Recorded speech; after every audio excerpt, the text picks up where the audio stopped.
since it is the 4th of July, 181 years later, I thought it would be appropriate to share it with you. Before the Lord we bow, the God who reigns above and rules the world below, boundless in power and love. Our thanks we bring, in joy and praise our hearts we raise to heaven's high King. Our fathers sought thee, Lord, and on thy help relied.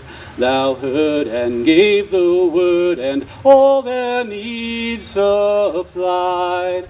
Led by thy hand, in victory they hailed a free and rescued land. Earth, hear thy Maker's voice, the great Redeemer own. Believe, obey, rejoice, and worship him alone.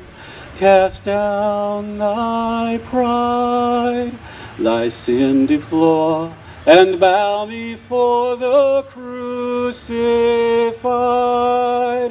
And when in power he comes, oh, may our native land from all its rending tombs send forth a glorious band, a countless throng, ever to sing to heaven's high King salvation song. Hymn for the 4th of July. The tune for that one is called Darwall's 148th, and there are several hymns written to that tune. Here's one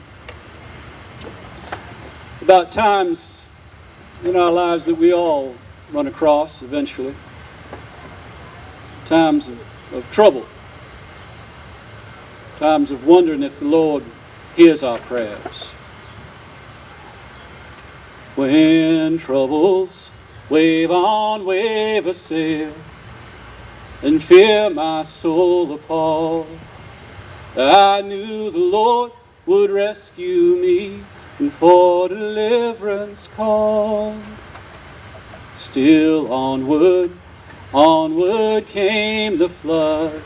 Again I sought the Lord, and prayed that he the waves would still by his resistless word. But still their rushing came, again arose my earnest prayer. And then I prayed for faith and strength, whatever he will to bear. Then his felt presence was my strength, his outstretched arm was nigh. My head he raised, my heart he cheered. Fear not, he said, 'tis I. Strong in that strength I rose above the tempest fierce alarms. It drove me to a port of peace within a Savior's arms.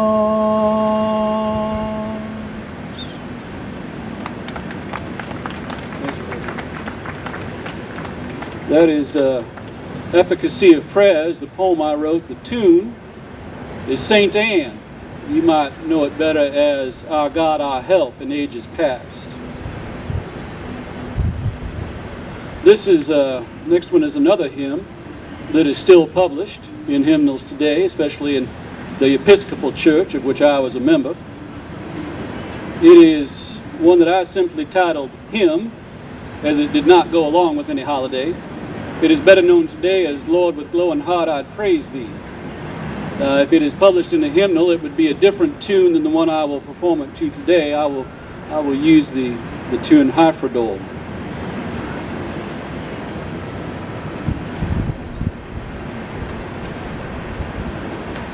My wife, Mary, who I call Polly, bought me this flask for these endeavors, and she made one request that I always explain when I drink from it, that it contains water and not whiskey.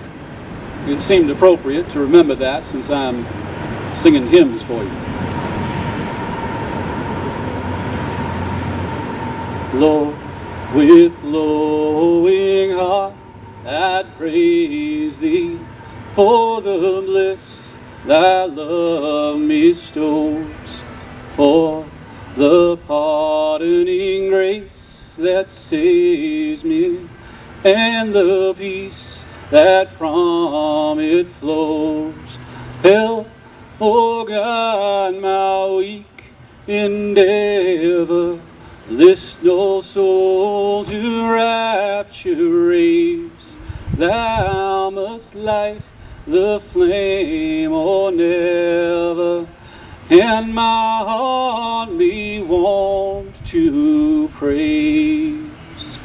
Praise my soul, the God that sought me, wretched wanderer far astray, found me lost and kindly brought me from the paths of death away. Praise with love's devoutest feeling him who saw my guilt-born fear, and the light of hope revealing, bathe that blood-stained cross up here. Thank you very kindly. Now, these are all words that I wrote to exist in music, and such was the case also of the Star-Spangled Banner, but what I think is difficult for people to understand these days is that the music I chose for these contrafactums was always popular music, the most popular music of my day. To illustrate, I have taken one of my 200-year-old poems and set it to a style of music which I believe to be popular today. Now, since this is old words set to new music, it is not a contrafactum, it is quite the opposite. It is an factricon. Now, I was a lawyer in my day, and as such I would write many petitions of habeas corpus to a judge requesting that a prisoner be allowed to appear before the court. One day I could not resist lightening the mood of a judge friend of mine by sending him the following petition for a habeas corpus for a horse. Well, a female horse, a mare. To the Honorable Judge James Sewell Morsel, one of the judges of the County of Washington. May it please your honor to hear the petition of a poor mare in a miserable condition who has come this cold night to beg that your honor will consider her case and take pity upon her. There's a mare in despair, and her case is an instance of a fairly well groomed, now in need of assistance. Her master has turned her out in the street where the stones are too cold to lay down on her eat. Entertainment for horses she sees everywhere, but alas, as it seems there is none for a mare. She has wandered about cold, hungry, and weary, and she can't even get in the penitentiary, for the watchmen all swear it is more than they dare, or Mr. Eads either, to put the mare there. The mare there. May it please your honor to hear the petition of a poor mare in a miserable condition who has come this cold night to beg that your honor will consider her case and take pity upon her. So she went to a lawyer to know just what to do, and she was told that she must come and plead her case before you, that you an injunction or hayco would grant, and if that means hay and corn, well, it is just what she wants. And such other relief to grant as your honor may think neat, such as chopped straw or oats for an old man to eat. With a trough full of these and a rack full of hay, your petitioner will ever, as in duty bound, pray Your petitioner therefore prays that your honor will not fail to send her to her stable and her master to jail. May it please your honor to hear the petition of a poor Mary in a miserable condition this night, and to beg that your honor will consider her case and take pity upon her. Habeas corpus. That one I should explain. If I wrote that to someone's tune, I'm not aware of it. But Factor-Con for you. Are you gentlemen ready? Well, you're missing someone. I've got one more, and then. Or should I keep going? Whenever. Huh? Maybe perhaps two more. Now, some of you are. After that Factor-Con, you're probably grateful that I have no more Factor-Cons for you today. Others of you are just grateful that there are not more poet lawyers in this country. Well, I shared for you my hymn for the 4th of July from 1832. Once you are known for writing national songs or patriotic music as they are called today, you are often called on to do again. In 1832, I wrote hymn for the 4th of July, and in the next year I wrote Sunday School Celebration for July 4th, 1833, 180 years ago today. It is a celebration of the efforts of the Sunday School Union of America and the Mississippi Valley Enterprise, which planted Sunday schools from Pittsburgh, Pennsylvania, all across the frontier to the Colorado Mountains. It took 50 years.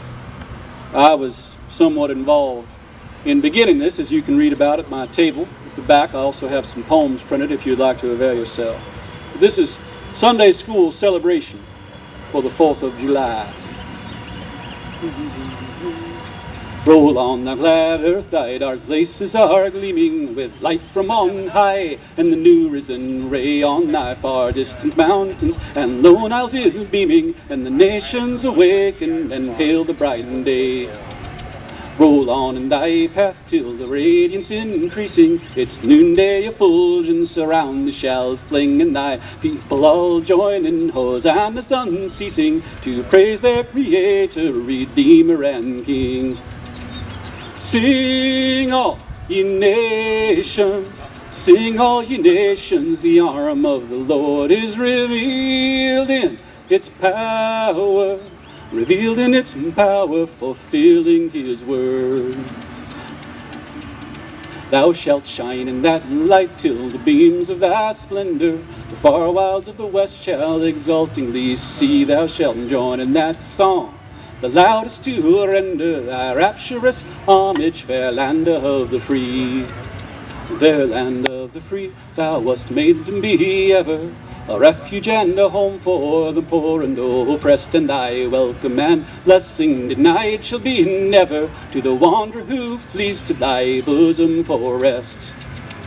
Sing all ye nations, sing all ye nations, the arm of the Lord is revealed in its power, revealed in its power, fulfilling his word.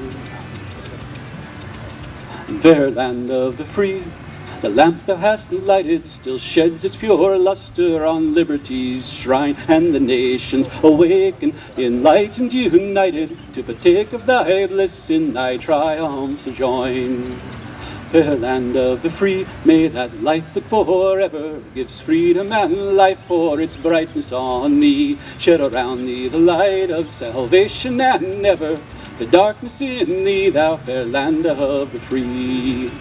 Shed around thee the light of salvation, and never the darkness in thee, thou fair land of the free.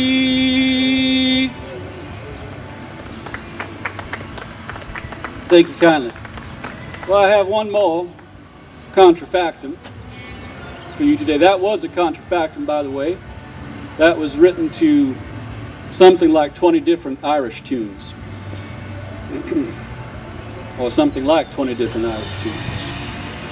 Well, in 1814, I wrote my most famous contrafactum, The Defense of Fort McHenry, which quickly became known better as the Star-Spangled Banner. I'm honored that it is our nation's anthem today. 9 years prior, I wrote my first set of words to Atoms and Liberty. Now, Atoms and Liberty was itself a new set of words written by someone else in 1798 to a very popular British tune from the 1760s called To Anacreon in Heaven. That's just a very long way of saying that even in my time, 200 years ago, the most popular music in America came from the British in the 60s. 9 years before I wrote the Star-Spangled Banner, I wrote this tune, though, When the Warrior Returns, to the same tune, and I had it in mind when I wrote the Star-Spangled Banner.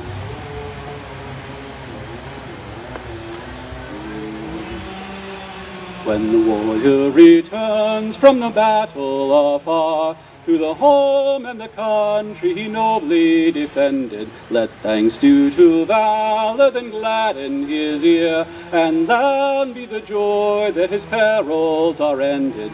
In the full tide of song, let his fame roll along, to the feast flowing board, let us gratefully throng, where mixed with the olive the laurel shall wave, and form a bright wreath for the brows of the brave. In conflict resist, lest each toil they endured, till their foes fled dismayed from the war's desolation. Then pale beamed the crescented splendor obscured by the light of the star-spangled flag of our nation, where each radiant star gleamed, a meteor of war, till their pirates' heads bowed to her stripes' victory roar. Now mixed with the olive the laurel shall wave, and form a bright wreath for the brows of the brave, and form a bright wreath for the brows of the brave.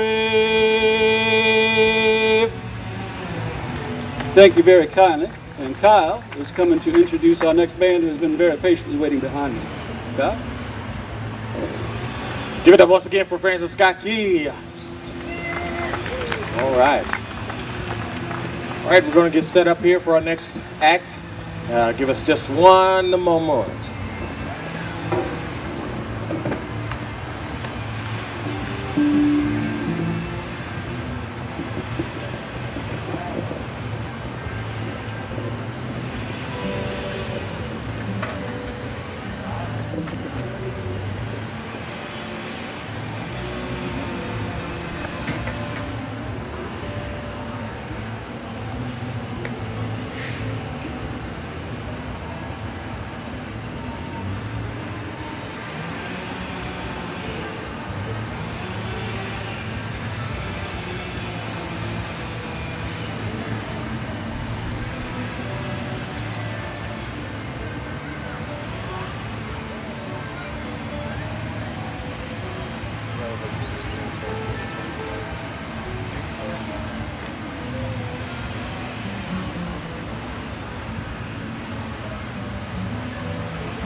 Check 1 2 check 1 2 check 1 2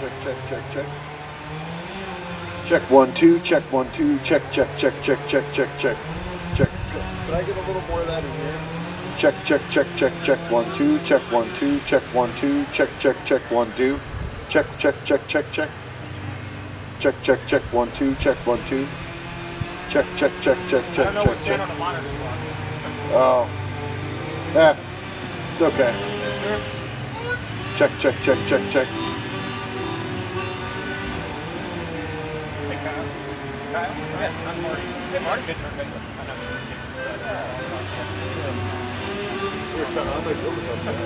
I don't know what channel to monitor from.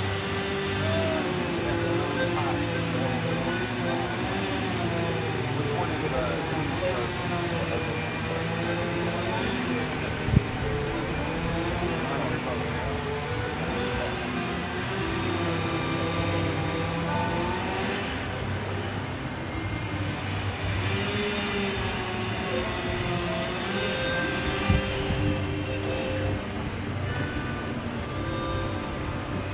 check, check, check, check, check, check, check. Check, check, check, check. Is that all right? It's still very little. Check, check, check. Check, check, check, check, check, check, check. Oh, yep, there you go. Check, check, check, check, check. A little bit more. Check, check, check, check, check, check. 1, 2. Check, check, check, check, check.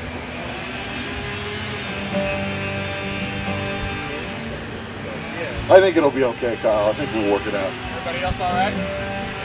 Put the guitar in the monitor. Huh? You put the guitar in the monitor. That it? What am I supposed to say? Oh yeah, please do. There you go.